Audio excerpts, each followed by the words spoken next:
Good morning. Good morning. Welcome to worship with us this morning. The time's counting down. Got like 35 days left, people. It's really hard. Thank you, Steve, for that beautiful music. That was lovely. Announcements. Peggy, June 7th, blood drive. June 7th. June 7th. I did a little math this morning.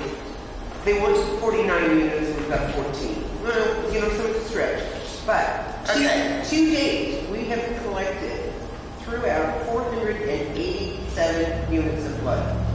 That means by the time we finish with this one, we'll be over 500. I'm pretty darn impressed. That is the neighborhood has been wonderful about signing up every quarter for this blood drive that Peggy coordinates and runs. And so she's had to ask for help a couple times recently, so I'm sure she'd appreciate some help this time too. Are there other announcements? I know next Sunday we're going to meet here at 9:30 for pancake breakfast. Our pastor's going to make us some pancakes, and then we're going to carpool over to Vermont Hills, which is just a few minutes from here, for their service at 10:30. And so most of us met Anna Cho last week, their pastor, and we enjoyed what she had to say, so I think it will be fun. So I did not print out what we're doing today, so I think I am happy to invite Debbie up to do the call to worship and the scripture reading.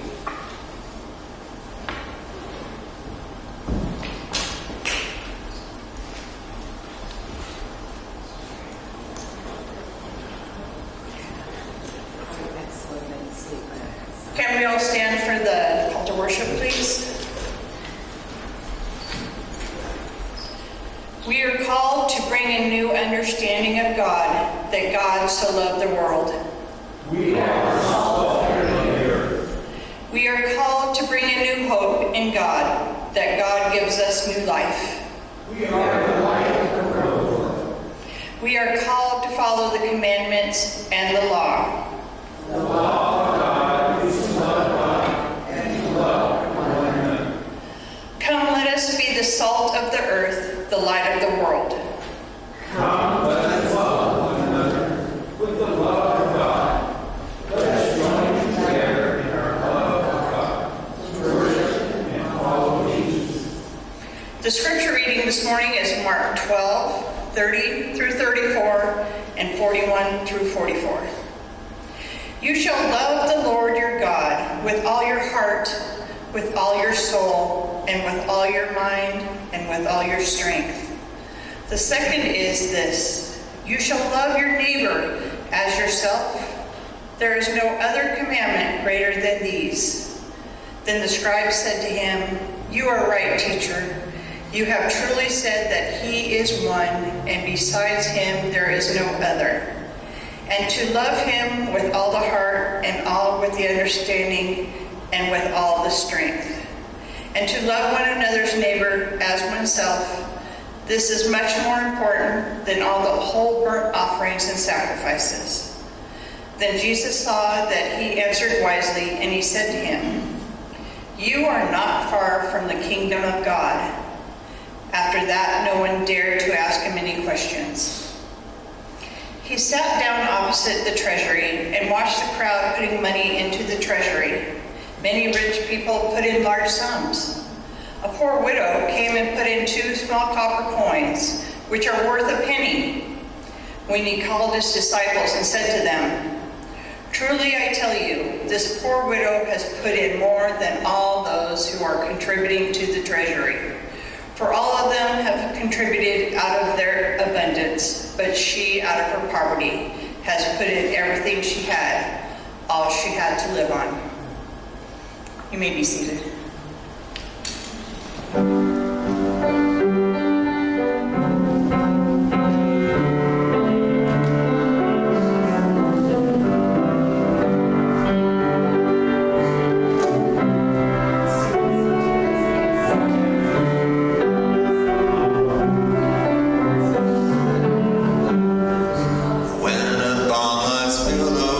are tempest tossed, when you are discouraged, thinking all is lost, count your many blessings, name them one by one, and it will surprise you what the Lord hath done.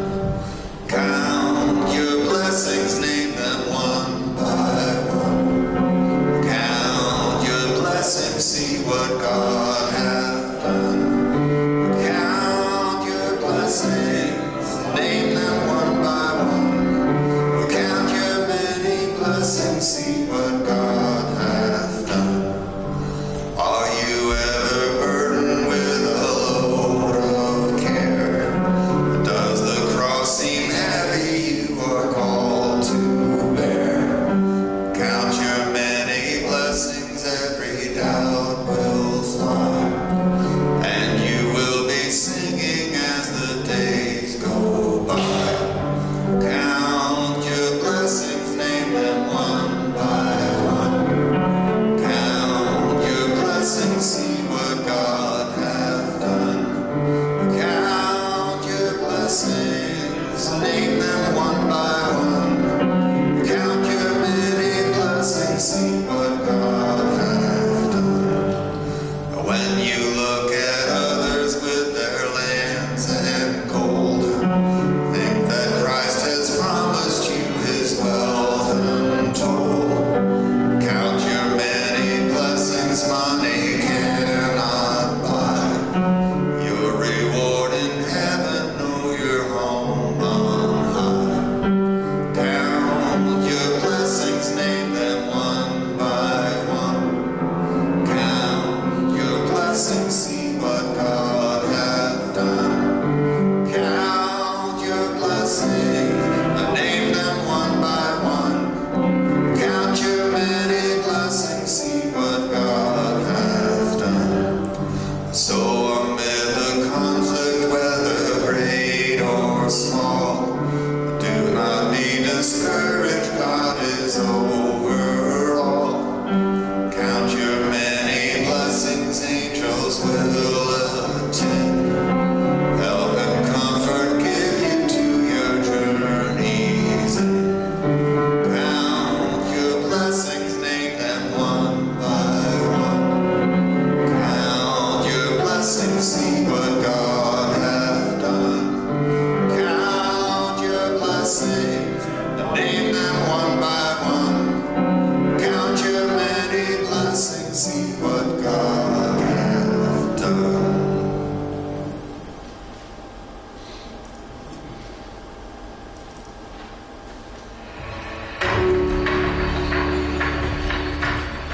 My first encounter with city team was outside this front door looking for a meal and a mat.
heard and feel validated when they come in. We do a breakfast service, and then our dinner service is at 5 p.m. And we're so blessed to have partners in the community that provide protein, produce, bread. The guys in the kitchen take a lot of pride in trying to provide as close to a restaurant experience as we can. Or with new clients, we'll turn the dining room into the shelter. So we'll lay 34 mats up and clean. They do that every day, 365 days a year. The goal of our women's services is to provide for the immediate needs of the women in our community so that they feel safe and seen and known here. We welcome the women in for clothing, hygiene supplies, showers, and a hot lunch. We have recurring volunteers who come in and get to know the women by name and a little bit about their story. We really want them to go on to attain stability in their lives. A really impactful part of the City Team program was the connections that I made with volunteers that would come in. It sort of grew my network for the first time. My new network, Igniting Hope and Restoring Lives, is a team effort. Without our volunteers, our donors, and just the community at large, the City Team would not be able to do the imperative work that we do in our city.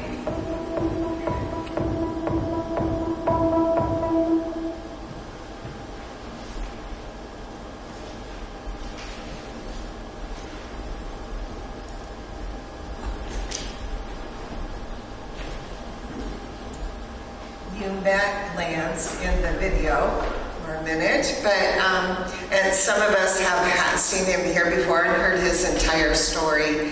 It is a miracle. We are so happy to have Lance Orton, the Executive Director of City Team, with us today. He's going to talk a little bit more about what City Team does and about the very exciting things that are happening there under his direction. So please welcome Lance Orton. So I don't know, is that seem to be working? I'm going to step away from the mic.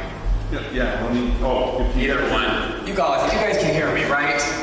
Okay. I know that I had the opportunity to come here and share my story with you all before, and so I don't want to go too deep back into it, but I do think it's important to give just a little bit of refresher in the context of why I'm here today and why am I here today. Well, Stephen called and said that his wife said he couldn't come to church today, and so he asked if I would fill in, and that's the truth. So I'm here today, but I did actually prepare a few notes just so I can not waste your time. And as you saw from the video, God has chosen to use me in a way that, 5.5 years ago when I was homeless here in Portland, addicted, broken, lost, I never would have thought that he would put me in a position to help anyone, much less the amount and the number of people that we City Team get to help today. And I think that's a really good place to start. 5.5 years ago when I was homeless, I couldn't even help myself. I was living in my car for months. My car was stolen in Portland by a drug dealer, and that put me on the actual streets for the first time. And I'm so grateful for that drug dealer today. I can't tell you, had he not done that, I probably would have prolonged that minimal amount of security that car provided me. But as soon as, and I say God did that, I believe God used that individual to strip me of everything that I thought made me who I was and left me naked. And then he was able to start the renewal process in me. And I think it's important to remind some of you or tell anyone who hasn't heard this that, there wasn't a faith background in my life growing up. I love my mother. She's an amazing woman. She did the best that she could, given her circumstances. My dad, same thing. He loved me the best he could. His way of showing that love was making sure we had a home, that we had a college education. He paid for everything, but he fell short of the kind of love that we all know is so important in growing up. And my mother today, who my father is deceased, and that was a big catalyst to how addiction got really, really prevalent in my life. But my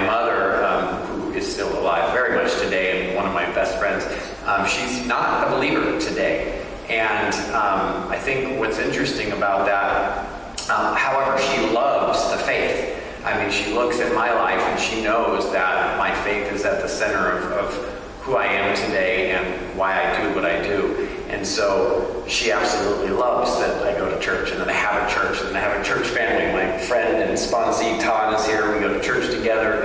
And that having church every Sunday really allows me to have a community that I get to step into each week. And, for that short period of time that we're here in our temple, so to speak, we get reminded of why we each do what we do out in the world. And so I think that opens some really interesting conversations with my mom. And, my mission in life is not to convert her to Christianity, but that's God's mission. And in those conversations that we have, each one I can feel her just leaning a little bit more into the faith. What she does do well, as we all know, at the center of our faith, is she loves other people, and she loves me and my brother so much. She loved me so much that she had to let me go 5.5 years ago when I was living on the street. She told me now that she had to grieve me. She had to consider that basically I was gone because she thought I was going to die. And I remember the first time I heard that, I thought, how could you give up on me? I was very much alive. I wasn't very much alive. I was very, very, very close to death. I wanted to die. I remember the last 5 days, particularly living in the back seat of my Jeep. I was thinking about which buildings in Portland didn't have rails around the roof so that I could jump. And Todd knows me pretty well. Lori, Barbara, you all know me pretty well. I'm a pretty happy guy in general. I mean, I have a natural zeal for life. I'm an optimist chronically. So to get to a point where I didn't want to live says a lot. I mean, I never thought that I would get that far down into addiction. But here we are today. I think that, when I walked in the front doors of the city team, I remember immediately, you come in through the shelter. We have an emergency shelter, just like the video said, and your immediate needs are met. You've got a mat, you've got a meal, a safe place to sleep. It didn't seem that safe the first night I was there because I was terrified, but it is. It's a safe place. And I think the one thing that really stood out to me that first couple of nights was the amount of love that I was immediately surrounded by. In that Jeep, the last 5 days, I was so lonely. I mean, I was so lonely. And as soon as I walked in the doors, there was like, there's the guys in the program that run the shelter. So the residential program has right now about 40 plus guys in it. And they're running around throwing the mats, making the beds, they're checking you in at the front desk. And I noticed that they stood out from the shelter guests like me who were coming in just to sleep. They had, combed hair and nicer shoes on. And I remember wondering, who are these guys that are running around? They got these big smiles on their face and they seem to just want to help us. And I couldn't figure that out. I didn't understand. My view of the world was so broken that if there wasn't something in it for them, I didn't understand why they would do it. And so it didn't take long until I realized that these guys were in a discipleship program, and they were learning to follow this guy Jesus that I knew nothing about, and I never really had any desire to learn who he was, and I'm glad that he has a spot here. I think that's great. So over the course of the next year, I would stay in that building, and I learned exactly who he is and why we follow him. And now I know exactly why those guys do what they do in that shelter every day, because there's nothing more satisfying than that feeling of helping another person. And I really learned that, I saw it, but I learned it firsthand after I graduated city team. I remember, I got to the point in my program in sobriety where it was time to start figuring out what I wanted to do with the rest of my life. And, I had some skill sets that I had leaned on in the past, mostly waiting tables and bartending, and, I had some people skills, and I did have a college degree that most guys in our program don't have, so I had a lot of advantages. But I really wanted to take it slow and find out what God wanted me to do. And I don't have time to go into too much of the story, but I was going to go back into the restaurant business. It was a very natural thing for me to do. I knew how to wait tables. I really enjoyed waiting tables. It was a people-oriented job, and you could make decent money. Granted, I was 44 years old at the time, so I didn't know how long of a lifespan you have in that career before I would start getting tired and running around, for 8 hours a day. But it's really amazing how God worked in that, because I went and interviewed. I had a job. I was offered a job at Jake's Grill downtown, and right before I was about to start. Now, remind you, this is in late 2019. And I was just about to go in and accept my job. I was standing outside of the waterfront area, the waterfront downtown, and I remember thinking, let's just stop for a second and pray about this and really make sure this is what I wanted to do. And so I remember standing looking over the sailboats and stuff, and I just said, hey, if this is the way I was back then, is this okay with you, God? Can I do this? And nothing happened. I didn't hear anything, and so I started walking up to the restaurant, and then my phone rang, and I got a phone call, and it was from the people who founded Night Strike, who started Night Strike, Marshall and Leslie Snyder, and they had an organization called Because People Matter, and they said, hey, do you want to come learn how to raise money and how to run Night Strike under the Burnside Bridge every Thursday? I'll teach you. I can't pay you a lot, and then it was very little, about a quarter of what I would have made in the restaurant.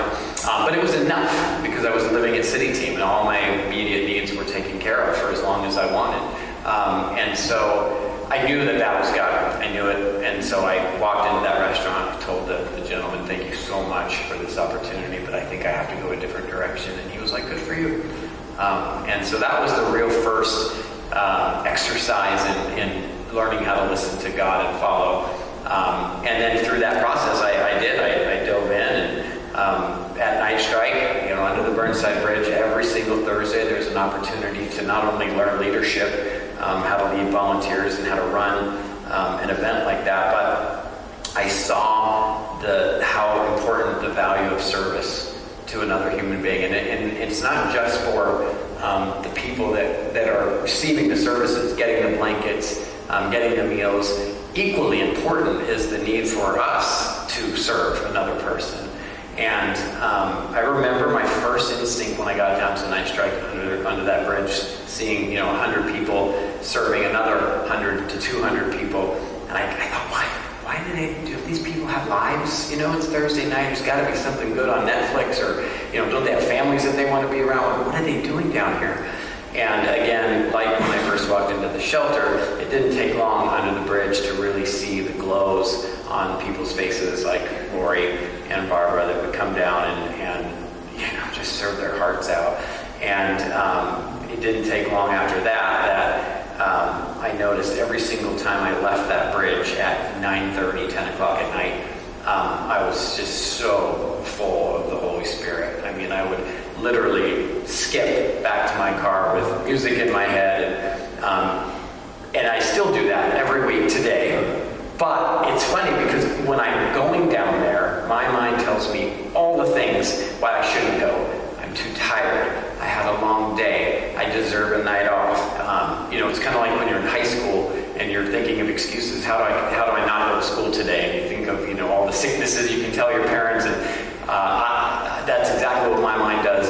But it happens almost every Thursday. I wind up going, and I leave there so full of joy in my heart, and I get to see people like Todd and Lori and Barbara, and I just absolutely love it. So Night Strike was a really big part of that next phase of how God started to develop me, and I still wasn't sure if that was the end game for me. It was great. It was a perfect season. I did it for about 3.5 years, but I was very well connected to City Team, going back and sponsoring guys and volunteering, and I look at that place as my alma mater. It's really where I went to graduate school, if you will.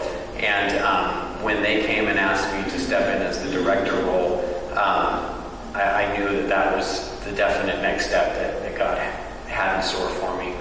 And so, Stephen had picked this topic of, we may not be able to change the world, but we can change it for one person, or we can change just a little bit of that. And I'm going to take it a little bit farther and just call it the ripple effect of the work that we do on this earth. And in my life, that ripple effect, like I said when I first started, I had no idea how many people that me getting sober and following Jesus would affect. At the sheer volume of the people that I get to see that go through our graduations every quarter.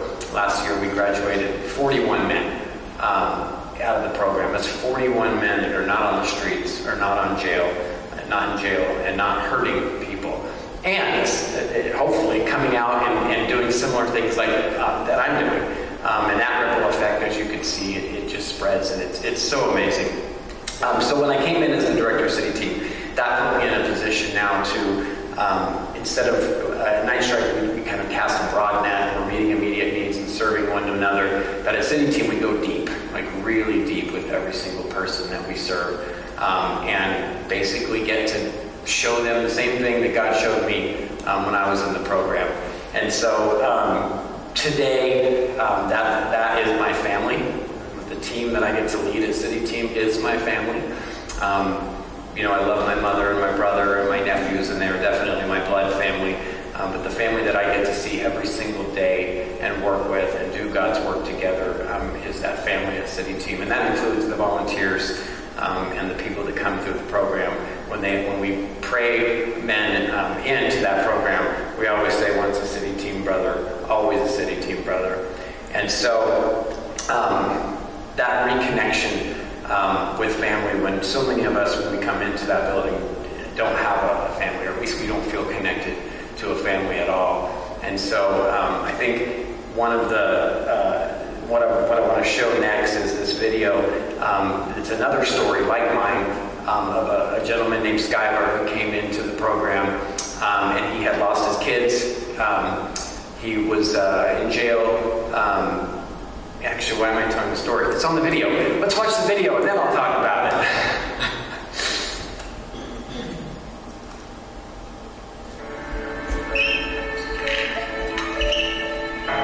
If I never went to city team, I'd be in prison. Probably until my kids grow up. My son would be in a foster home, guaranteed. When I was 18, and 5 years in prison, you get so used to all the structure. Even though you're excited, once you get out, it's intimidating. You have nothing, you have nobody. It's really easy to turn into bad habits. I never had a stable place to stay, to call home. The only other stable place I had since I was 14 was jail and prison. That's where I had my own room. My dad, he was always on the run. I was always running from my mom, so I just was on my own. When I was homeless, all I really cared about was finding drugs. While I was getting high, I ended up getting into it with somebody, and I was looking at another long period of time. That's when it all really clicked for me. I needed to learn how to live right. When I got to city team, I was nervous because I didn't know what to expect. I thought it was going to be like a prison thing. That's what I'm used to. It was crazy because when I went in, everyone we unified, welcoming, was there for each other. You didn't go in there by yourself. I was thinking that the staff members were going to be like the pressure officers, They weren't. They've been through it. I was like, man, these guys are like me, and they're like staff members. It is possible for me to actually succeed,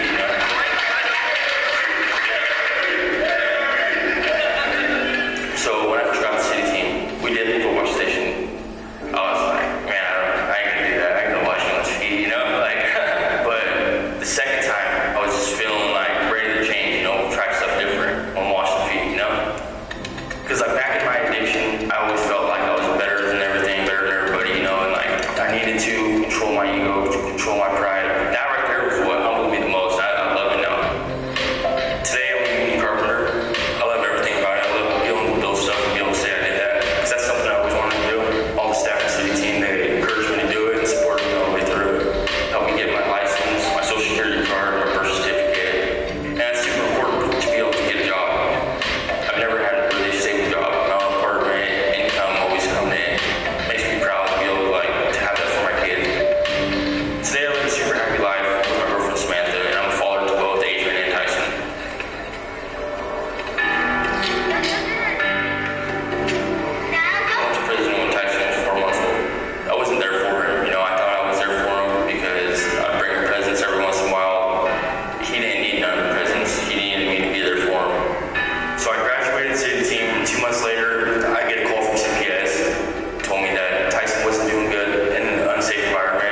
it's either I go pick him up or they're going to put him in a foster home. He needed me now, not later. I had to take a big risk and push for my own apartment. I had no clue what I was doing. My city team community, they helped me out a lot. Like every time I'm stressed out, I go back to city team. Coolest thing is coming home from work or him coming home from school and him super happy to see me. Nothing I ever imagined. I'm actually there for him, you know, he's actually happy. He has a place to stay every night. He has food in his stomach every day. And I got another boy on the way. The mindset that I'm in now, you know, is actually support him, actually be there for him his whole life, you know. That's like the most exciting thing. You know, the break that generational curse it's really amazing. I just want to give a huge thank you to everyone that supports City Team. It really changed my life 100%. You guys restored a whole family, and for that, I'm extremely thankful.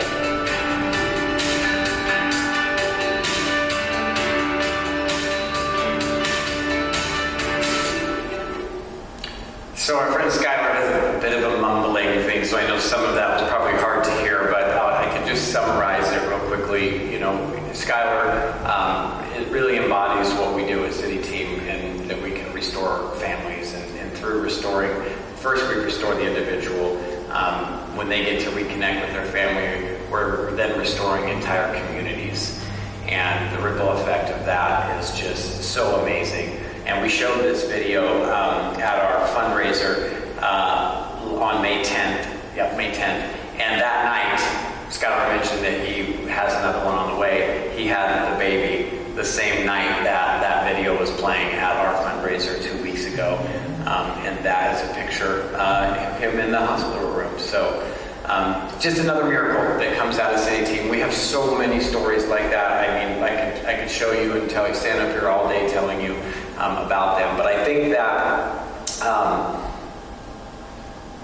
another really good way to see the impact that we have is to hear it from the stories of others that come down and just volunteer. So I'm going to ask Lori and Barbara to come up here. And while they come up here, I want to go back to the need to get out and serve another human being is just as great as the need to have a meal or to be served. And I think that that's the real magic of Night Strike, is that we get to come down and have one of our basic needs met under the bridge, and that is to serve another human being. And you two know what that's like just as much as I do, if not more, because they're there as much as I am, just about every week. So let's start with you, Barbara. I mean, tell us the first. How did you first get connected to Night Strike? Oh, you have to stand by the mic. I don't need to. Well, let me start by saying that I was raised blessed. I had two parents who loved God first, and their whole life was devoted to that service of God. And I married a man who was bound and determined to also be a man of faith who loved me and our children, but God first. And how I came about to come to Night Strike is I was sort of floundering. I will put that. I lost my husband, and while I had plenty of things to do, I needed to do something just for me. And my dear friend Lori said, "Hey, how would you like to try that?" And I was like, I can do anything once. And I went down, and I believe we did clothing that day. And you don't know what it is going to be. I went down with not a whole lot of expectations, and I came back. My heart was full, my soul was full.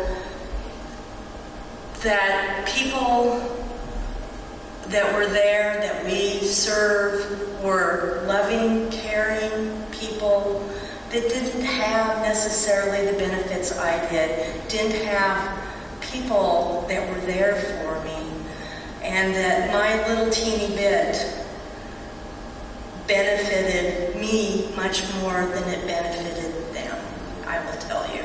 And that's one thing that I have worked on, is that we were raised that you just do good works and you shouldn't expect anything back. And so I've had to work on when somebody says thank you, instead of saying, oh, you know, it's nothing, is to give gratitude back for their gratitude to me.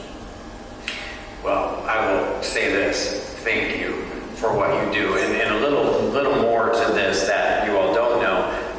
We give out a lot of clothes at the clothing station that they came to, and we have a little office space, whatever, at a church downtown that collects all those clothes. And I remember when I first stepped into leadership down there, I would walk in and there's these bins that the donations come in, and they would be heaping full of clothes just thrown in there, bag after bag, individual stuff, bags of stuff. And I remember thinking, how in the world am I going to sort through all this stuff?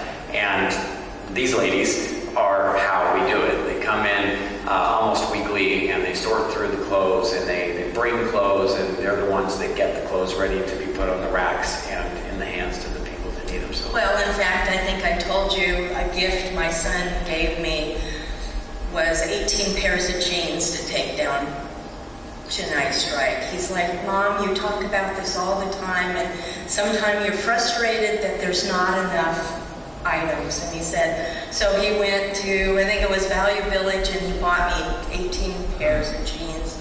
And I told him that was the greatest gift that I'd just ever been given, was something. He goes, but it wasn't for you. And I said, oh yes, it is for me. Well, speaking of gifts, we have a gift for you that we gave some of these out at our gala, but I wanted to make sure that you got one. This is a blanket from Sackcloth and Ashes. This is a company, an impact brand that does these amazing blankets. They give us all our shelter blankets, and the blankets that we give out under the bridge, a lot of them come from this company. And so that is our gift to you. Yes, you're very welcome. I got one of these blankets a couple of weeks ago, and I felt almost guilty because everybody in this room has helped us. And several of you have been down there to help us sort clothing. Our friend Perry comes every week. Barbara and I, every week we're down there. And I need to tell you that my best friend Janice has gifted us 180 socks that need to be paired up. And so we also have a blanket for Perry. Yes, we do. That's my very...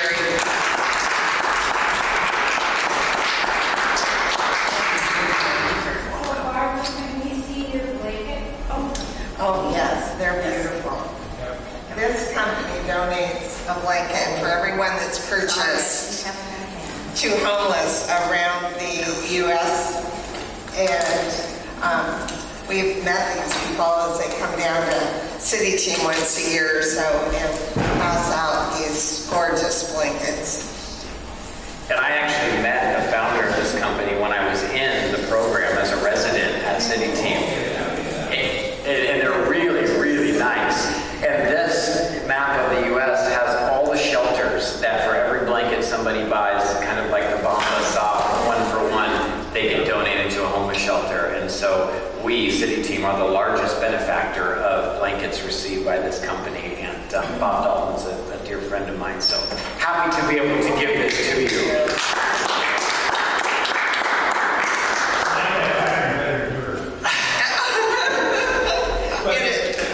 What I'm saying is they evidently have different patterns. Yes. Yes. It was very nice. Yes. Yes. They do. They even have a Star Wars series. They partnered with National Geographic, and they have this Star Wars series of blankets. So I did go to the website, and people say they're pretty expensive, but I didn't think they were that expensive. I thought they were kind of in line, a little bit less than Pendleton, actually. And they're nice, and Shiana says they wash up well. They do. Yeah. And I'll say this. But I know the guy, so I get a bit of a discount. So if anyone else wants blankets, literally we get them for cost, and I have plenty to give out. So you just talk to Lori, and she'll let me know, and I'll bring them in. Thank you. I also want to say that Will and Debbie have been downtown with me, as well as Stephanie, and Will's comment was, oh my gosh, I thought there'd be food fights. I thought these people would be angry and mad at the world. And he said, they are so grateful for everything we do. And the other thing that I want to say is that the relationships that we have with the guests are awesome. Stephanie and Barbara and I were in Burgerville in North Portland one day, and we walked in for lunch, and here's our friend John. John has a collection. I didn't ask him last week, but he has 858 ties, and he carries a lot of them around with him, wears a different one every week, comes down to Night Street. Oh, he's got a tie with his face on it. Yes. He has a tie that someone had made for him. It is, with his own face on it. And John recognized us right away. He's obviously no longer homeless or houseless, but he comes to Night Strike pretty much every week with his little speakers and boom box and his bag of ties, and comes for the fellowship in the community. But right after this video showed at the fundraiser that Barbara and I were at, one of the young men from City Team walked up to us and said, he said, the day that I knew I was going to be okay going back out in the world was the day that I came and helped you downtown sorting donations. And when he said, when I felt like I could communicate and work with you people from the outside world and be accepted, he said that's what made things for me. And so my relationship with Todd's very special. He's the one who got me through how to get in the building and what I could get rid of and what I couldn't and what I needed to do. And so I rely on him a lot. So I just, most of you know the story, but it is an incredible place, and so very dear to my heart. So, but it definitely fills my heart. Yes. Yep, me too. We do have one more video, but before then, Peggy, would you come up? One of the reasons we wanted Lance to come today is so that we can present him with a gift. Many of you know that there were people in this church like Betty Foster and Leo Roberts who were we thought they were kind of stingy, but what they were actually doing is creating a legacy of investments for this church. And so we have had the privilege of writing a check for City Team for $10,000.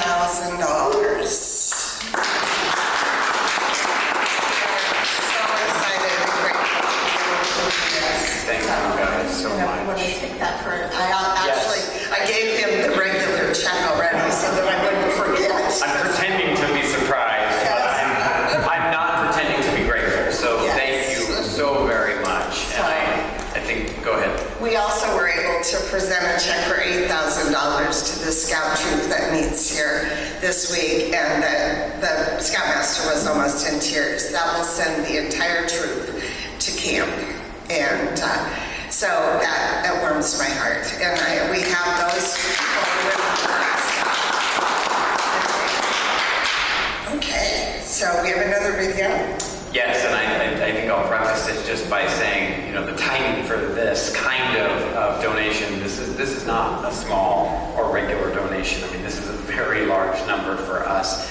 Just to give you an idea, our total annual operating budget per year is $1 million.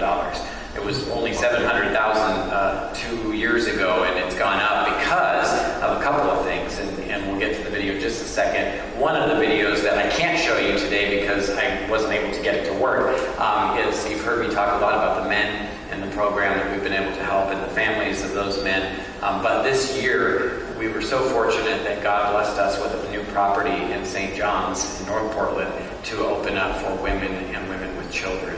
So we now have the exact same services in a beautiful property with a playground. In fact, you saw it on Skylar's video that we now serve women and women with children who struggle with substance abuse and homelessness. And so they get to come and disciple. And so the timing for this, because we did take a bit of a leap of faith in purchasing that property, and we knew that God would provide for us, and knew that that's what he wanted us to do. And so our next big thing, which is be kind of the final segment for me, is the building that I went through and Todd went through, and the main shelter and the residential program for men is an extremely old building. To say it's dilapidated is an understatement. And one of my lovely jobs that I was assigned when I came in as director is, what are you going to do with this building?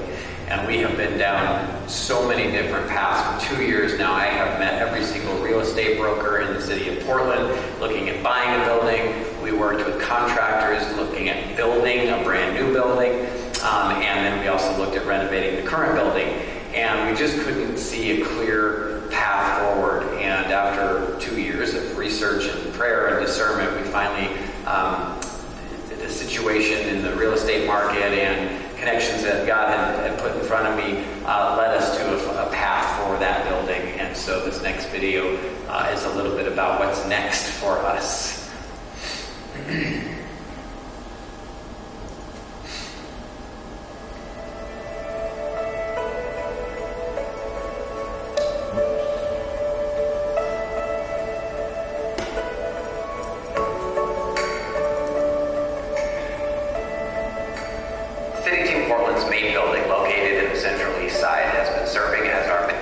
Sorry about that. It's all right. We'll get there.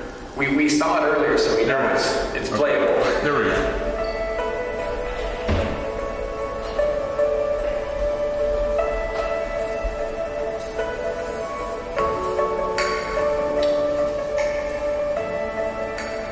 City Team Portland's main building, located in the Central East Side, has been serving as our men's shelter and residential program since 1998.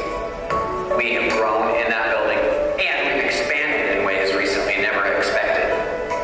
With that expansion brings extra wear and tear on the building. We have been looking at various options on what's next for City Team Portland. I'm so excited to tell you that we have landed on a solution and are currently in contract on a brand new building located in Portland's historic Old Town neighborhood. We call it the Overland Building. Here's how we envision this 27,000 square foot building serving our clients. This will be the dining room right here, all the way back. On the first floor of this building, we will of course have an industrial kitchen that will serve our residents as well as the outside community, hosting events like Hope Cafe with a serving window and community event space. Also on the first floor is a beautiful event space. We plan on creating some kind of social enterprise where clients in the program can mix with the outside community. On the second floor, you walk into the building and there's a beautiful open space and welcoming atrium that also looks up to the third floor with skylights letting in natural light. This building has elements of trauma-informed design, creating an environment that's conducive for healing. When residents come into our shelter or program, they will start on the second floor. We'll have our first and second modules, interacting with each other, going to their transforming classes, learning about their addiction, healing, getting sober. Currently, we have 46 men living in that building, and the Learning Center only has room for about 25. Our new Learning Center will not only be able to accommodate more people, but include innovative technologies. This building will also allow us to expand our residential programs to over 100 beds. Currently, the rooms are 98 square feet, and things can get a little bit tight. This whole thing started when our current building was leaking. Pieces of sheetrock would be falling on the bunks on the third floor. That's still happening today. Not that our old building didn't work, it worked for me, but our new rooms will be 256 square feet. They'll be able to look up and see a skylight and see the rain, but not feel it on their bed. On the third floor of this building, we envision it being a residential area for upper module clients, as well as our City Team Forward program that houses individuals after graduation. We'll have a fitness room, dining area, and a lounge area, which is going to create community. Also, this open, beautiful kitchen space. Exploring these solutions and landing on the Overland Building has been quite a journey. We truly feel that there's been divine intervention and that God almost created this situation just for us.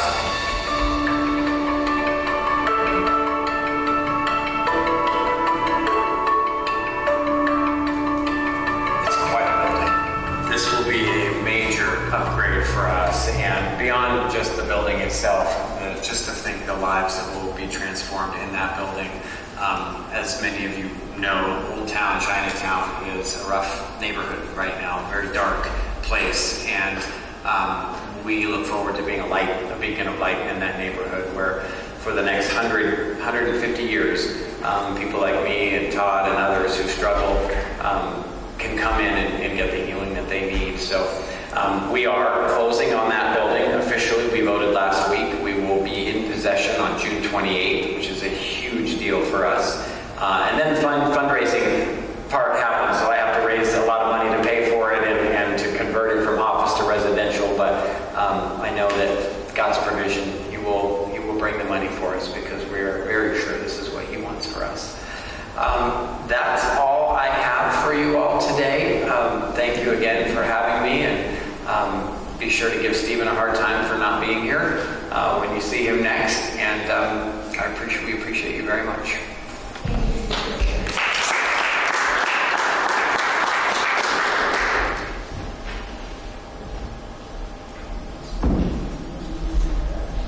I did tell Stephen that Shanna gets him forever, and we only have a few official days left to have him. But, you know, he deserved the time away, and he technically gets one weekend a month off. So he said he is not taking any months off in June. So thank you so much, Lance and Todd, for being here. It is now our prayer and response time, so please feel welcome to come up, kneel and pray, or light a candle, drop off your offerings or prayer requests, and afterwards we'll celebrate with strawberry shortcake.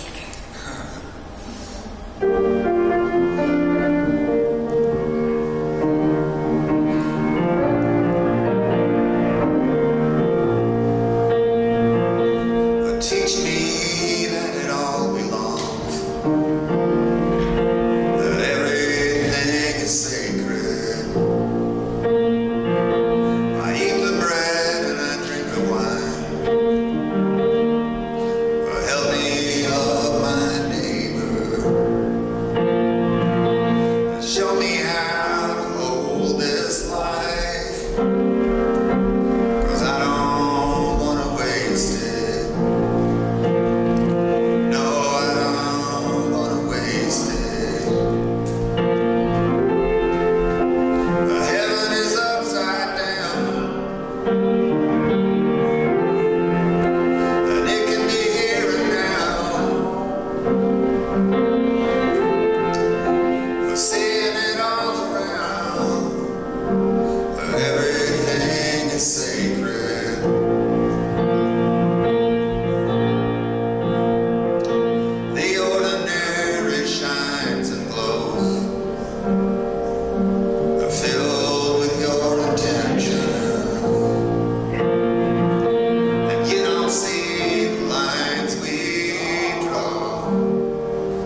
always only for my King. Take my lips and let them be filled with messages from thee, filled with messages from thee.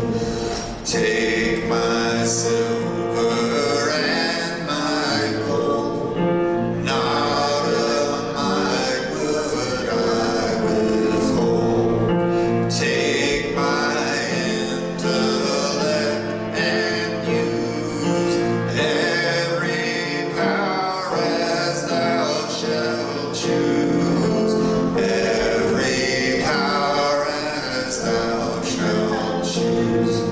Take my will and make it thine. It shall be no longer mine. Take my heart, it is thine own. It shall be thy royal throne. It shall be thy royal throne.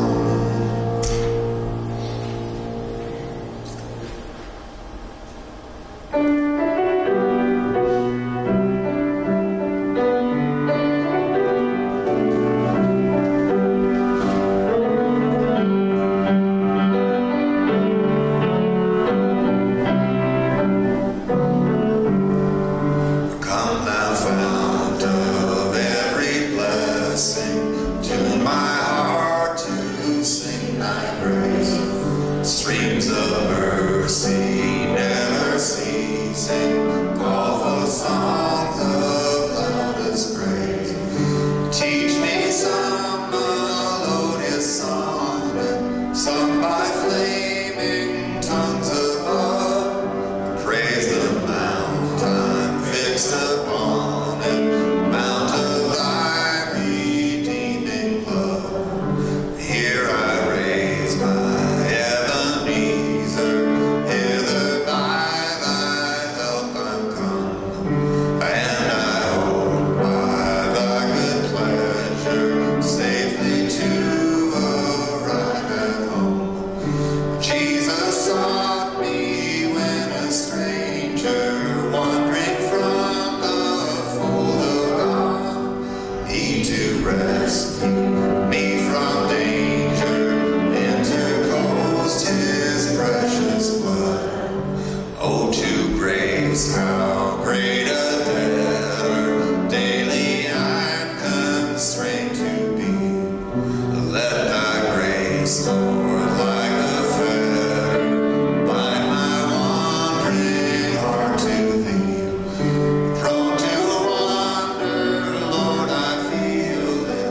Prone to leave the God I love. Here's my heart, Lord, take and seal it for thy courts above.